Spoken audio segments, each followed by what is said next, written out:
with my values of being responsible for nature.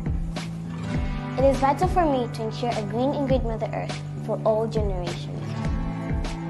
I'm inspired to support the movement because I see the impact it has on individuals all around the world. With my 10 million tree planting project, adding more impact to it.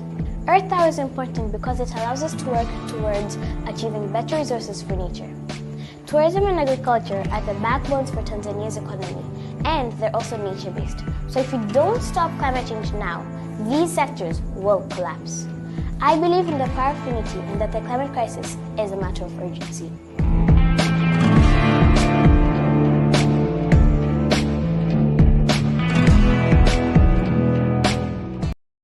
I'm Renee Noor, model, creative director, founder of Global Women Wealth Warriors, Wellness Hub, and GW3 Magazine. I dedicated my life and devoted my career into helping women and girls to achieving their goals. I've been passionate about empowering women and enriching men.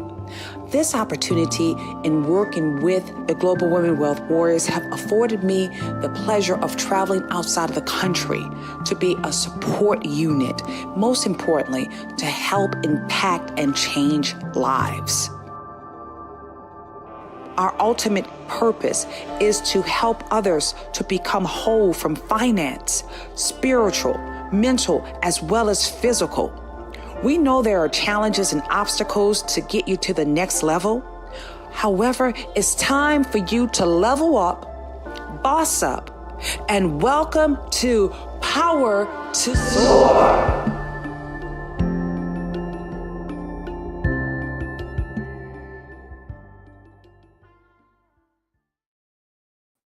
And good evening, GW3Live. Welcome to not only Global Women Wealth Warriors, our incredible evening for not only a visionary hour, but also this has given us an opportunity to learn more about those leaders that's making an impact throughout the world. Not only we're powering up, we've been soaring around the nation. Tonight it gives me a great privilege as well as an honor to welcome one of these incredible visionaries. We had the opportunity of welcoming him as not only one of our 100 most influential leaders to look out for, continuously looking into his impact, his leadership, from technology alongside with business. We are so grateful for the man himself, the former Nevada Attorney General, Mr.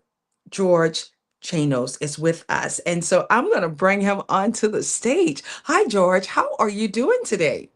Hi, Renee. I'm great. Thank you. Thanks for having me. Yes, yes, yes. Well, it's a delight to have you here. It was a delight to meet you right there in Las Vegas. I want to make sure I say this. Thanks to Mr. Nick Laurie, incredible giant that I had the pleasure of meeting right there with Secret Knock with the man himself, Mr. Greg Reed, that brought all of this great energy together. And now we are here looking at your amazing history, your career. It has been so impressive.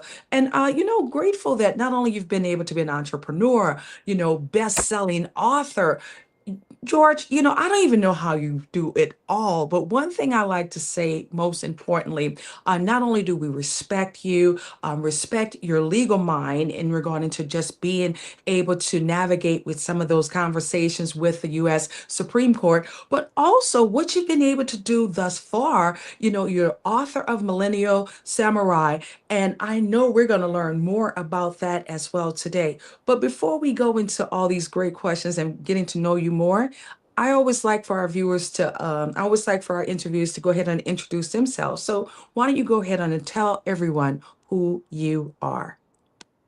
Okay. Well, great. Thank you. I've been an attorney and a critical thinker and a complex problem solver for 40 years. And I'm also the chairman of Capriati's and Wing Zone. We have together over 200 stores. And I've been chairman for 17 years. I've helped grow that company from a $10 million company to over a $100 million company. And I've also written a couple of books. I wrote a book called Seize Your Destiny, A Roadmap to Success. and I wrote a book called Millennial Samurai, A Mindset for the 21st Century. And today I'm working on a digital learning platform, a micro learning platform, where people can learn on their phones, either through audio or video or through reading, on their phones in lessons that are less than 3 minutes. So the idea is to use micro learning to teach the things that I believe people need to know to survive and thrive in the 21st century. And today, I've spent the last 10 years, I actually retired from the practice of law about 15 years ago, and I've spent the last 10 years studying the future and writing about the future and speaking about it from coast to coast. I spoke at Google last year, and I'm talking about the changes that are coming and what people need to know about how dramatic and consequential those changes are going to be and how they can prepare to survive and thrive in this new world, to learn how to surf a technological tsunami and dance with machines. So a lot of change coming. You said something that was so profound, dance with machines. I'll say this, I always say we are ahead of our time in 1999 when we remember with the Matrix came to front and center, right? Yeah. And going through those different trilogies, because the first one is just introducing the power one, but then just going through understanding the whole matrix within itself. And look where we are today, kind of like fast forwarding it, George. I want to say not only is we're grateful that you were able to make that shift. One of the things I liked about just hearing from you, you understand the importance of embracing this new world that we're in. And I'm happy that you have released the launch of Uvilation. I hope I say it right. Uvilation. I want us to know the innovative learning space, this platform. Why did you find it was so important for you to be the not only the innovator to bring it to the front and center, but why now for you to even just continue on expanding your wings in something that was just geared around technology? What's Yeah. inspired you the most? So evolution is like evolution. So it's like the word evolution, only with a U. And so the idea is that it's your evolution, right? So evolution. And it's uvolution.io. And you can go online, you can check it out. Why it's important. So let me give you some background. First of all, people talk about AI, and we hear about it all the time now more than ever. But what most people are talking about is the periphery. They're talking about things like ChatGPT. They're talking about, the modern conveniences that we have, that consumers are being given access to, that use AI technology, large language models. And what people don't really know or hear much about, and what our government really isn't telling us, is the speed of change, the speed at which this change is coming, and the magnitude of the change. So to put this into perspective, and that this will answer your question, why am I doing what I'm doing? First of all, the speed of change. So right now, computers and AI are not as powerful as the human brain. That's going to change. And the moment in time when that does change has been called the singularity.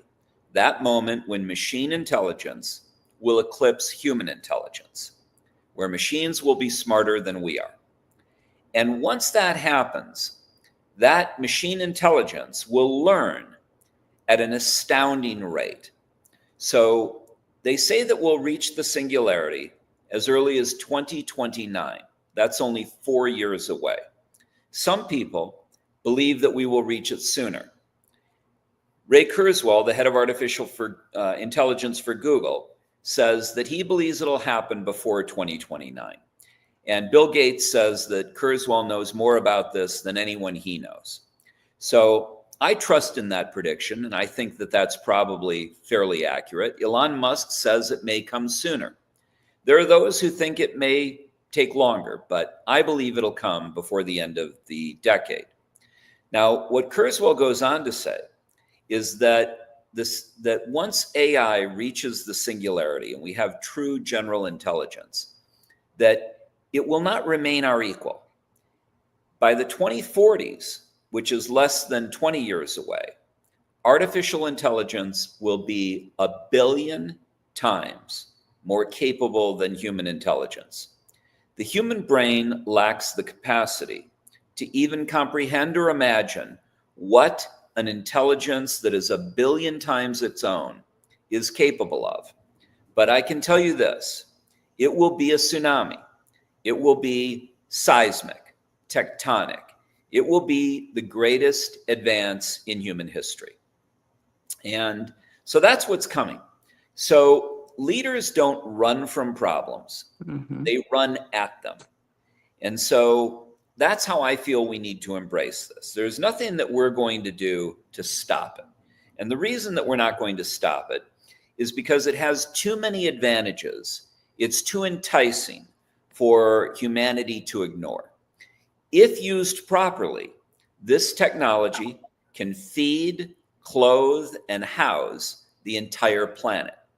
We can create abundance, a society of massive abundance, where we can 10x the global GDP. And we can create this lifestyle, increase in improved lifestyle for everyone on the planet. That's the upside. The downside is that this technology falls into the wrong hands.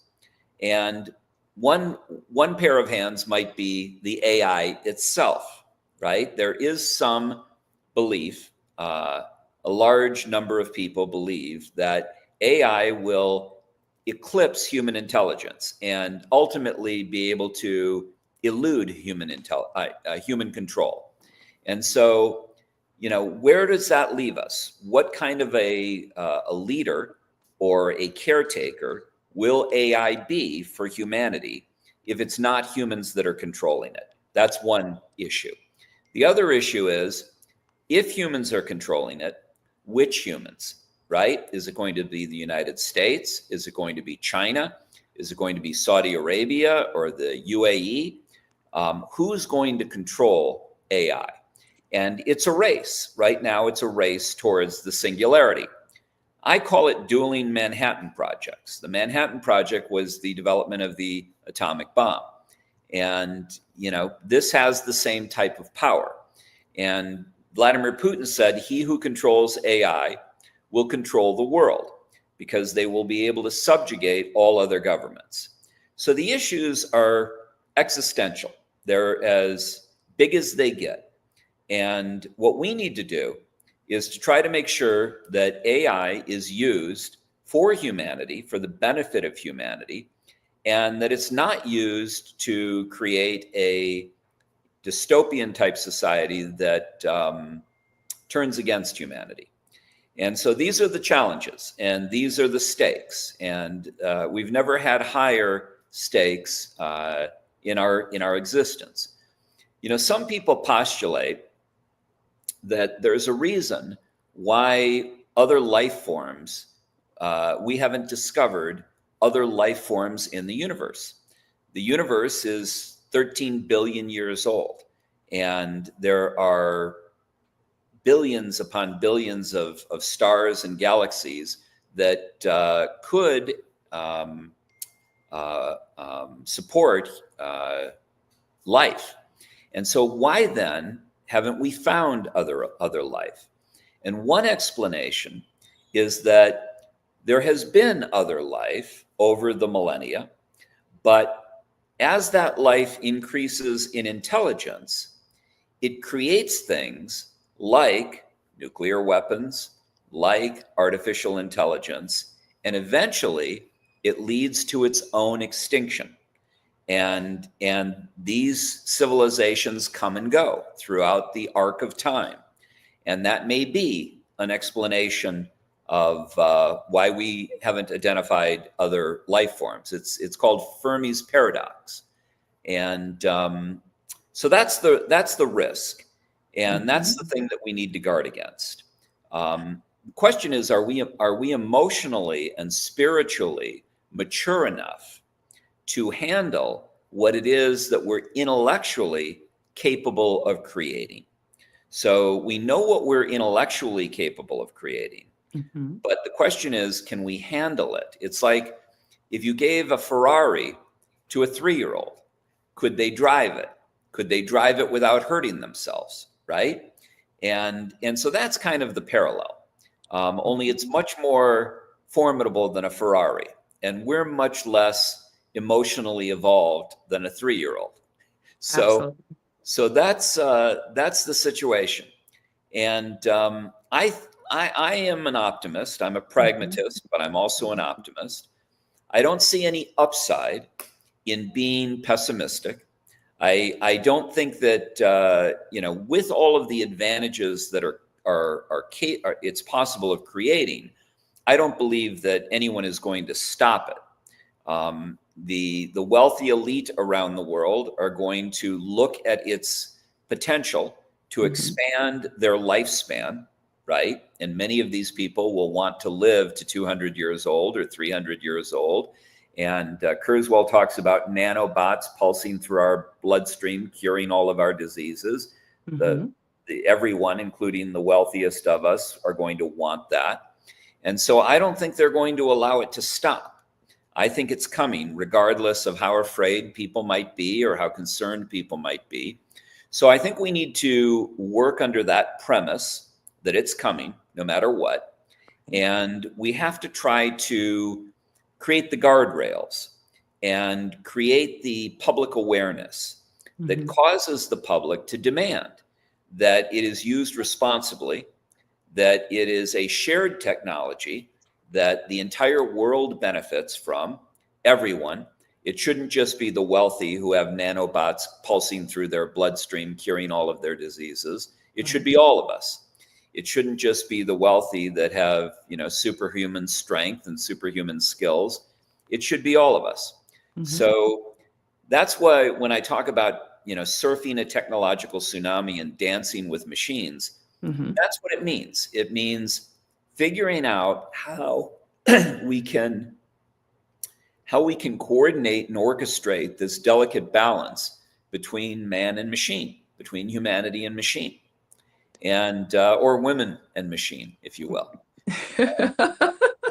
And so anyway, that's what I'm studying. That's what I've Okay. been studying for the last 10 years. That's what I've been writing about. That's what I speak about. Uh, Yes. I spoke at a conference here in Las Vegas. There was an executive from Google. She came Mm-hmm. up and said, "Brilliant, visionary. Can you come Yes. back to Google and speak to our leadership?" And I did. Mm-hmm. And so that's what I'm doing today. I'm going around the country. I spoke to 2,500 millennials at Fund Launch, to a standing ovation from 2,500 millennials. I spoke to about 5,000 people at the IFA in Mm-hmm. Las Vegas, International Franchise Association. I'm also the chairman of Capriati's and Wing Zone, so I have a connection there. And that's basically what I'm doing. I'm 67 years old. And for And you me, look And you look amazing. I just have to say this. You look amazing first and foremost. Okay. The great part about just the whole educational platform of what you just shared with us, not only were we have to be, as we call it, the early adapters in this space. It's important for us to embrace it. One of the things with our community, George, we literally now have partnered up with some of our incredible professors right there in China who have literally helped us to become global ambassadors of this space of artificial intelligence. And as one of the things you were sharing, whether it's a man or a woman, the key here is for us to understand the embracing why artificial intelligence is here. When we think about I, Robot, the movie, of course, that Will Smith starred in, and several of the other movies, you always have the good side, and there's always going to be a downside. And so, like what you said earlier, not only is it important for us to look at this as a benefit, not as something that we have to push away, but how we can embrace it, how we can educate, and how we can literally help to advance our workflow workflow, because that's one thing we've been able to do, Yeah. George. It's been incredible how it really is supposed to be the tool to make you not only more efficient, but also self, because right now we've been so much doing it ourselves. This allow us to free up our time alongside with being able to utilize our skills in some other places.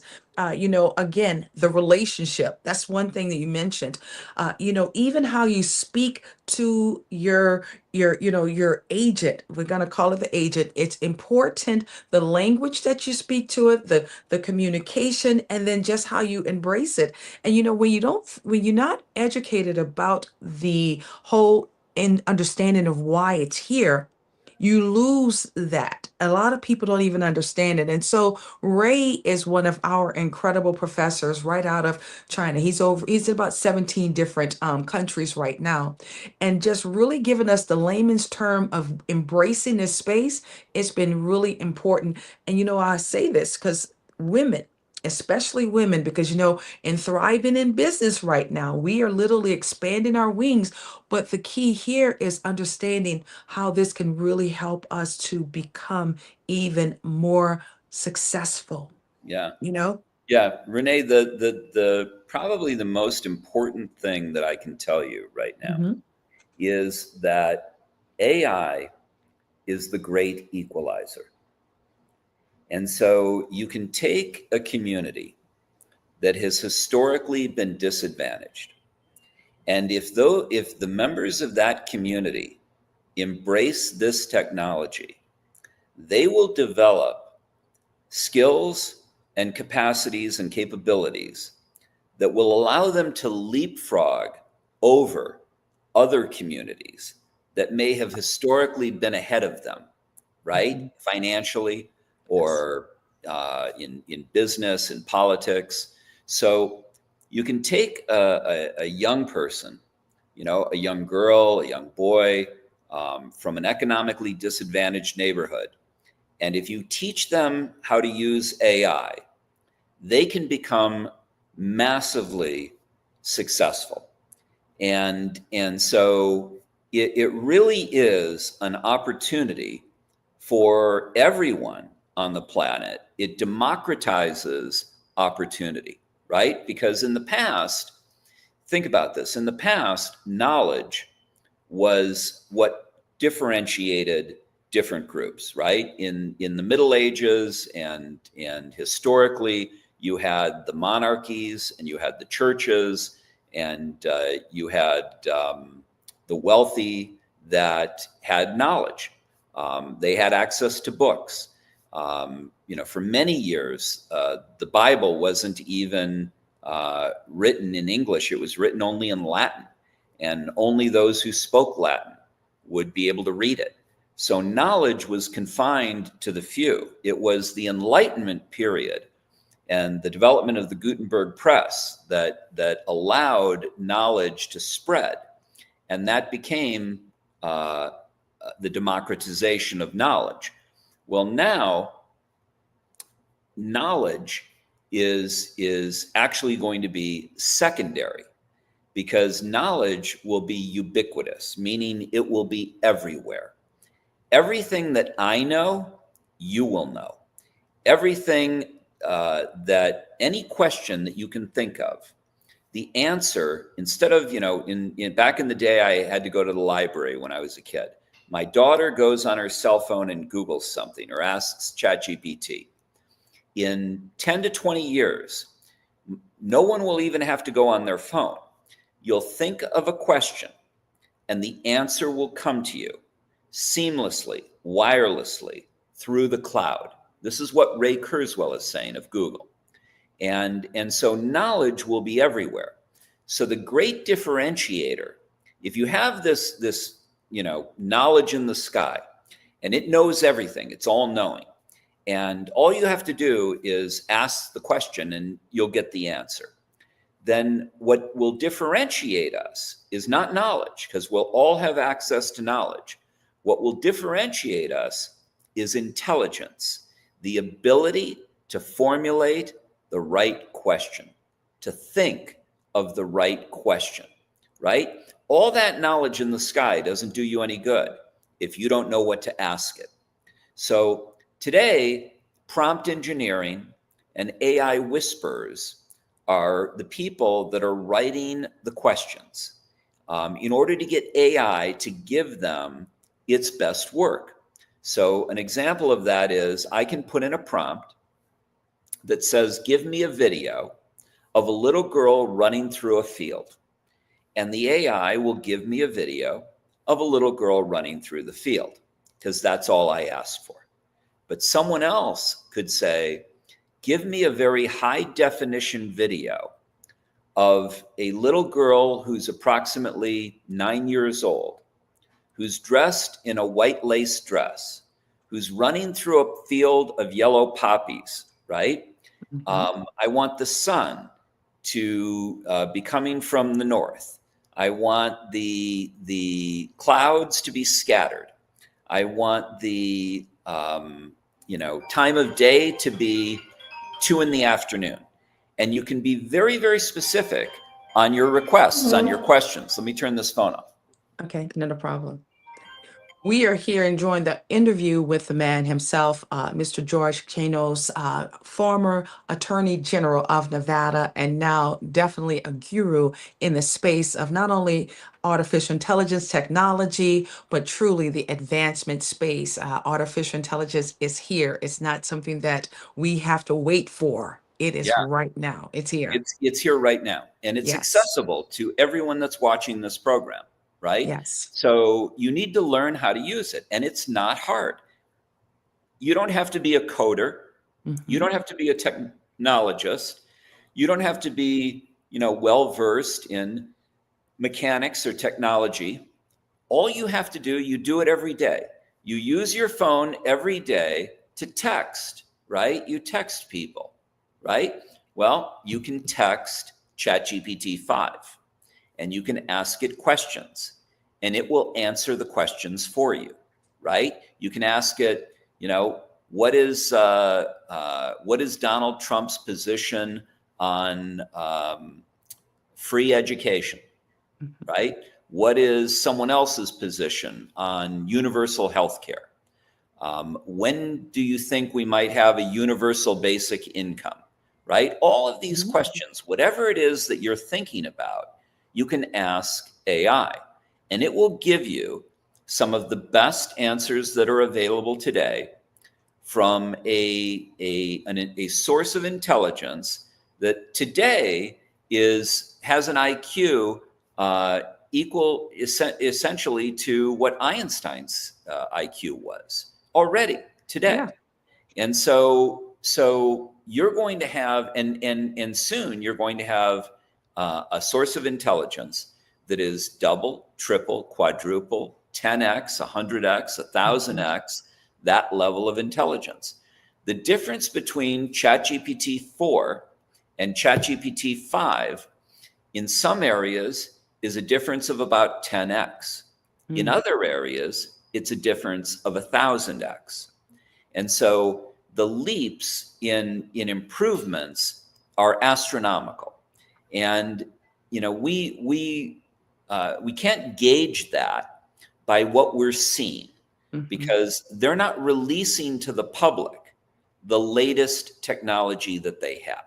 In fact, the head of Microsoft was recently interviewed, last year in fact, and said that we're being very judicious about what we're releasing to the public.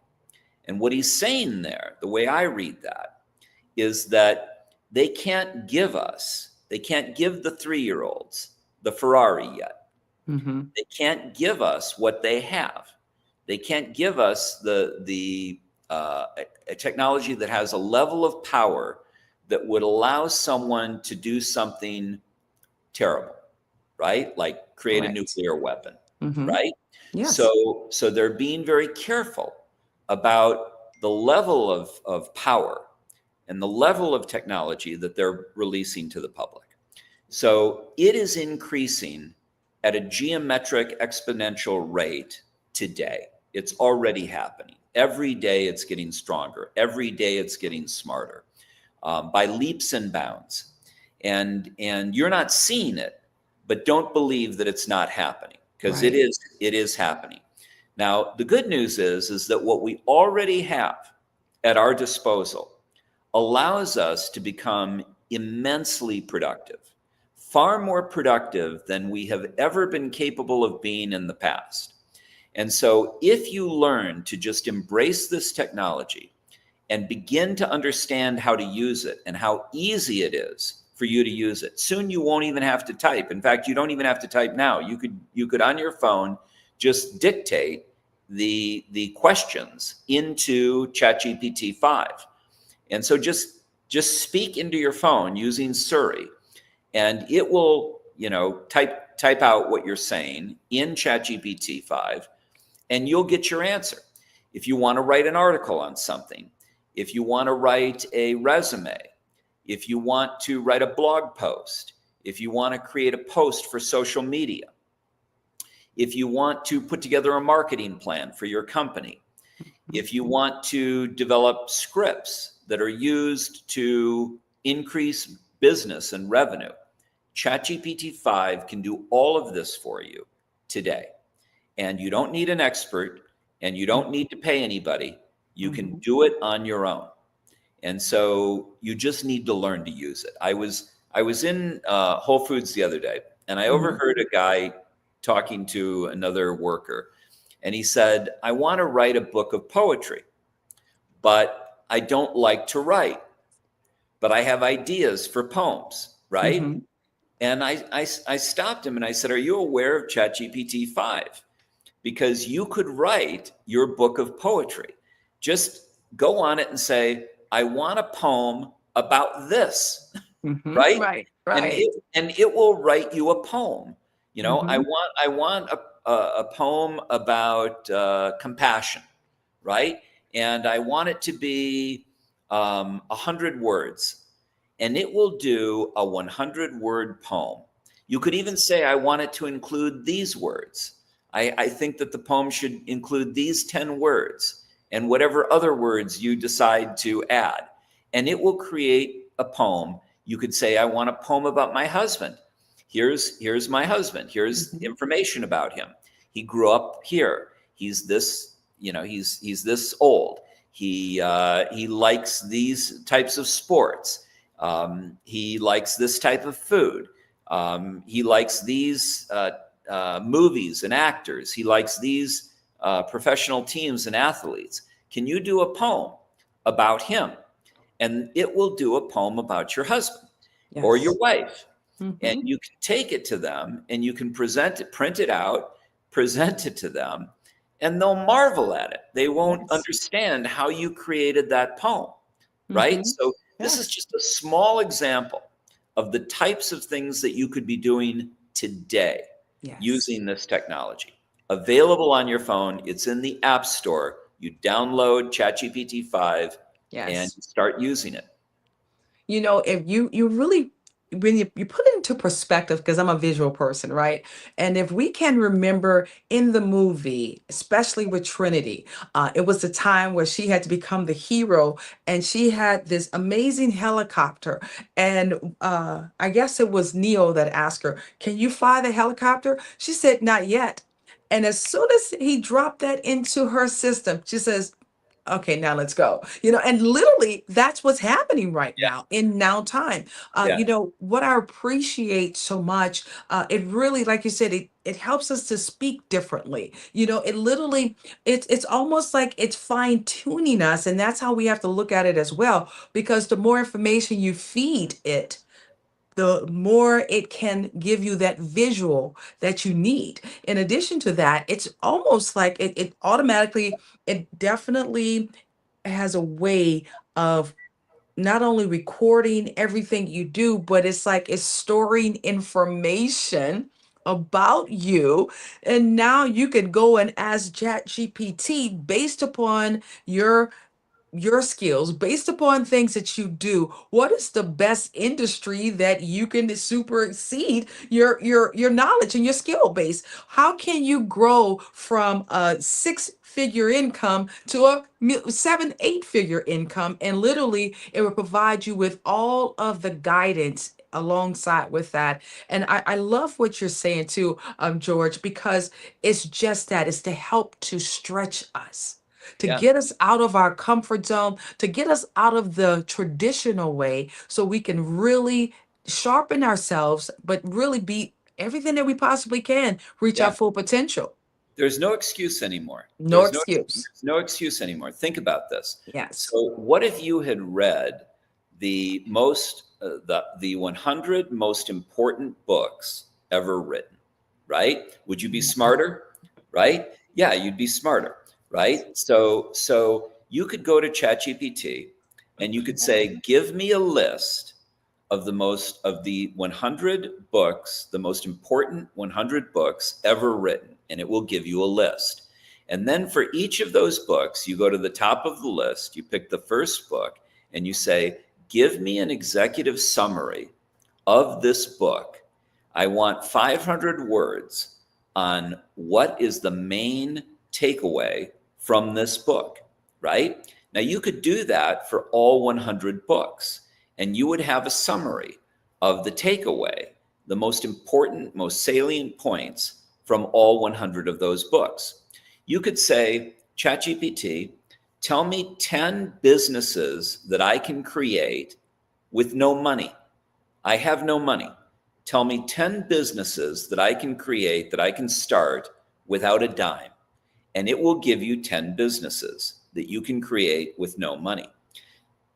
Ask it to create 10 businesses that you can start with $100, and it will give you a different list of 10 businesses that you could start with $100, right? Think of what kids can do, what your kids could do today about starting their own businesses, right? This is the empowerment, the potential of this tool, okay? And let's say your kid wants to start a business. What kind of business does he want? Let's say he wants to start a lawn mowing business, right? Well, ask ChatGPT to create a business plan on how to do a lawn mowing business. How do I get the lawnmower? How do I get the contracts? Is there a letter, a short letter that you can write for me that I can give to a homeowner, that I can drop off on their front porch, that says, "I'd like to cut your lawn. Here's my phone number. Here's my email. If you'd like me to come back and cut your lawn, please give me a call." And you could print these up, and you could go to Kinko's, you could print them out, you could put them on people's doors, you could put a little picture of yourself, you could be 10 years old, and you could start a business. When I was 10 years old, I had a lawn cutting business. I had a snow shoveling business, and you could do the same thing. I mean, I did everything that I could to make money. I went to apartment complexes, and they had dumpsters down in the parking lot where they had to take their garbage out from their apartment and walk it down and put it in the dumpster. And I used to say, "I'll take your garbage down for a quarter." And they would pay me a quarter. And I would walk their garbage down to the dumpster, right? Yes. So there are all these clever things that you can do, that kids can do to start earning money. I had more money as a 10-year-old than any 10-year-old I knew, right? Because I worked. I was entrepreneurial, right?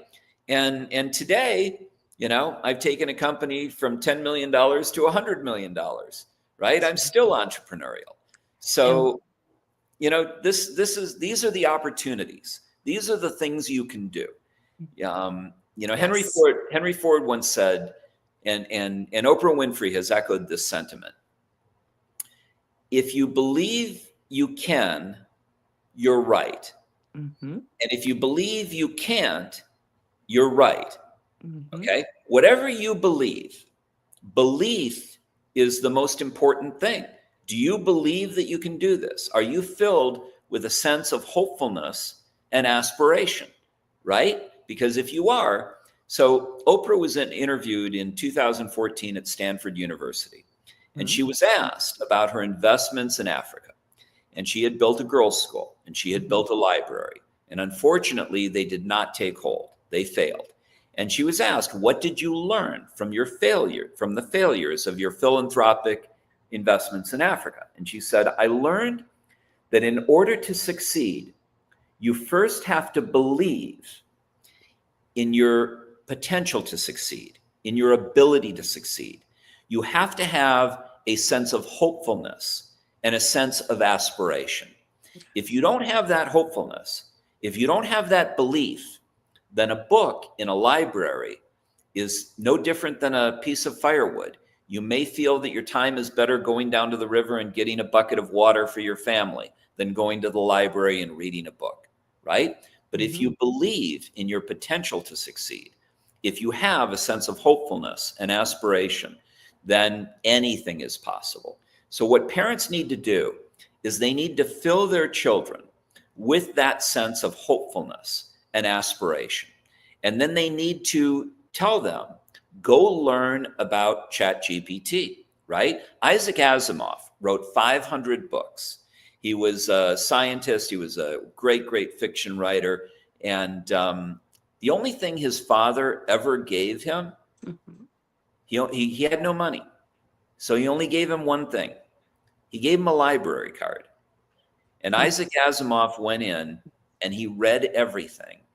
And he became a great man, right? So get your kid a library card. Yes. Fill them with hopefulness and aspiration. They don't even need to go to the library anymore. They can go on ChatGPT and they can learn anything, right? They can ask any question that any book would have the answer to, and it will tell them the answer right on their phone, right? So teach them how to use it. That's right. So that's go ahead. No, I was going to say, you have really, that was like a huge masterclass you gave us this evening. I want you to know that we will read that incredible book, your Millennial Samurai, and that's going to be something that's a part of our book club with the GW3 Warriors. That's right. And we will have that as our next book. Currently, right now, we're reading Rich Dad, Poor Dad, which we've read Rich Dad, Poor Dad before, thanks to Mr. Robert Kiyosaki, but now we're just in a different space in our mindset. So it's so refreshing. Even with the Think and Grow Rich, we can read that book throughout the years. Think and Grow Rich for the women as well, thanks to Ms. Sharon Lecture. Greg Reed has a plethora of books that he's definitely co-authored, over 156 books. But I'm looking so forward to us continuously learning and embracing, not only just within the artificial intelligence, the blockchain, the whole digital asset space. I say it's uber sexy, George. That's what I look at. It's just been uber sexy. The more we learn about it, the more we can really navigate and position ourselves, because what we have to realize, and we both do a lot of traveling, this is not only the equalizer. I like what you said. I used to always say golf was like the equalizer when it came down to the age group, but truly with the whole cryptocurrency space, with the artificial intelligence space, this is truly the equalizer. There's no reason why each and every last person cannot be successful, right? And I'll say this too, because we travel back and forth to Africa extensively. One of the things we know we're probably going to need to have is just the equipment, just the hardware. So therefore they can continue on expanding their horizon and spaces. And so right now, I'm excited for the opportunities of us being able to learn everything we possibly can. And that's what this world is offering to us. And I'd like to thank you just for saying yes to expanding your horizon. When you look at it, you've literally gone from from the law aspect, alongside with United States, being able to pour in, being one of the best lawyers there. Now you shift into this whole new paradigm of artificial intelligence, robots, alongside with the blockchain that a lot of people still don't believe it's true, but at least we know there's more efficiency and accuracy in these spaces that we're in. And I'm excited because anytime I can learn something new, it really gets my adrenaline going. Yeah, you have to realize that there are moments in time that we've seen where technology has provided incredible, massive wealth opportunities for people. So in 1998, there were domain names. You could have bought a domain name like pets.com in 1998, and you could have sold it in 1999 for $1 million. You could have bought it for $10 in 1998. You could have sold it for $1 million in 1999.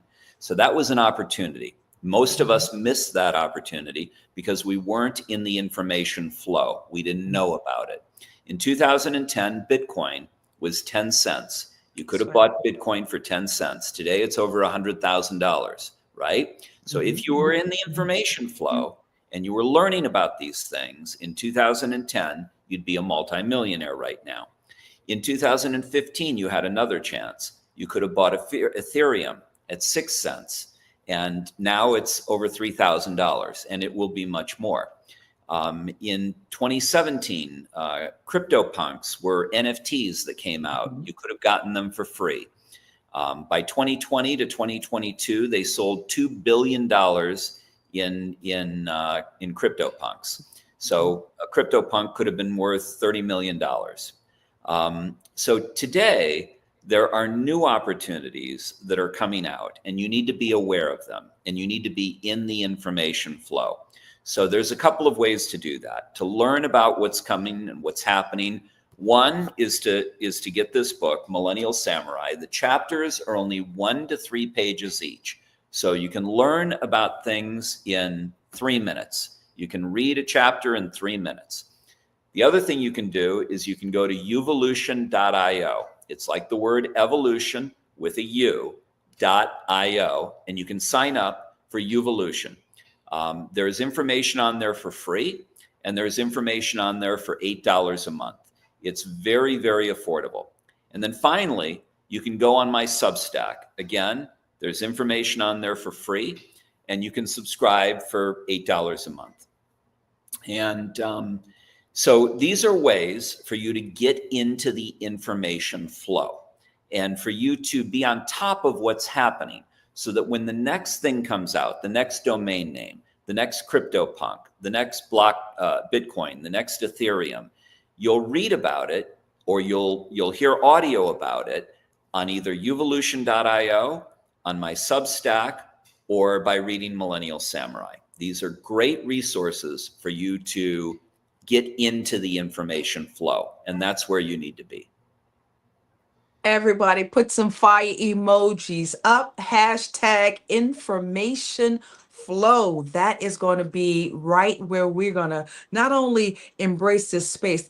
I mean, everybody's been tuning in. And what's going to be so great also with this interview, we're going to share this. We're on YouTube alongside, we're on Facebook. And this is going to be something that you're going to be able to watch throughout this entire next season. We know we have 118 days left in this year in 2025, 118 days. Not only is it important for you to get into flow, but you gotta stay in flow, guys.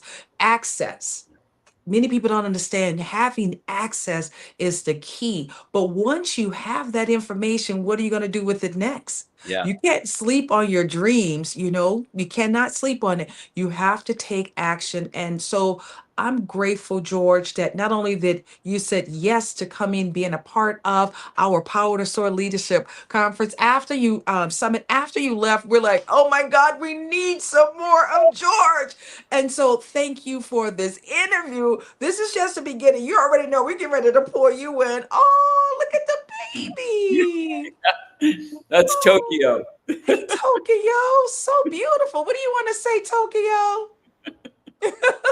I love Anyway, it. thank you for doing this. Thank you for having me on, and thank you for educating people, to the opportunities that are available to them. It's a brave new world. It's an exciting. There's no greater time to be alive in the entire span of human history. We are living in the most extraordinary period in human history. So take advantage of it, run into it, and learn to surf that tsunami and dance with machines.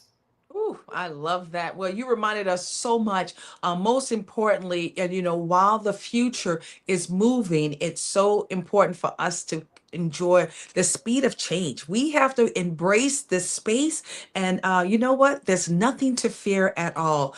I like to say we got to get ready, stay ready, that preparation, and it's always about the timing, because when God's timing is alignment, there's so many things that we can do. And so I'm grateful that you have positioned yourself to be proactive as opposed to reactive. And so we're going to keep educating our community, as well as many that's out there that's willing to learn, because that's the key right there. You have to be ready for change.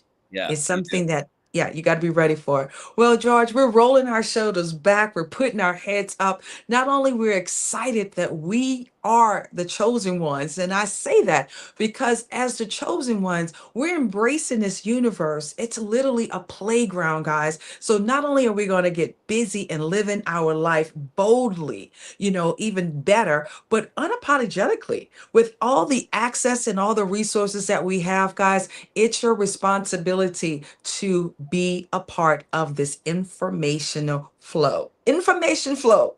I just love it, George.